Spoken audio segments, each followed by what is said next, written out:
vlogs ඉතින් අද අපි ලස්සන වීඩියෝ එකක් ගෙනාවා. අද මගේ වත්තේ ලස්සන රතු රෝස මලක් පිපුණා. ඉතින් මට හිතුණා ඒ ලස්සන ඔයාලත් එක්ක ෂෙයා කරගන්න.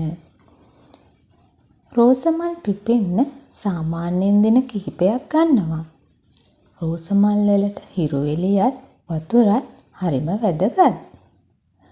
මම මේ මල් පැලේ ගෙනාවේ හස්බන්ඩ්ගේ ගමේ යද්දී කුරුණෑගල පැත්තෙන් හම්බුණු පෙළතවානකින්. රෝස මල් වර්ග බොහොමයක් තියෙනවා. කොච්චර වර්ණ තිබ්බත් රතු රෝස මල සෙනෙහස ආදරය නියෝජනය කරනවා. ඒ නිසාම රතු රෝස ලෝකේ ජනප්‍රියම මල් වලින් එකක්. මේ මල ළඟට ගියාම එන සුවඳත් එක්ක හිත සංසුන් වෙනවා. ස්වභාව දහමත් එක්ක අපි ජීවත් වෙද්දී අපිට ලැබෙන්නේ ඇත්තටම සතුටක් කියලා මට හිතෙනවා. රතු රෝස මලක් කොඹයක් වෙලා ඉඳලා අද ලස්සනට පිපුණා. ජීවිතෙත් එහෙමයි. ඉවසීම තිබ්බොත් දවසක අපිත් පිපෙනවා.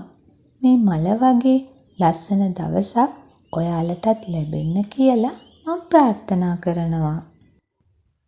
ඔයාලත් ඔයාලගේ වත්තේ මල් ගැන කමෙන්ට් එකක් දාන්න.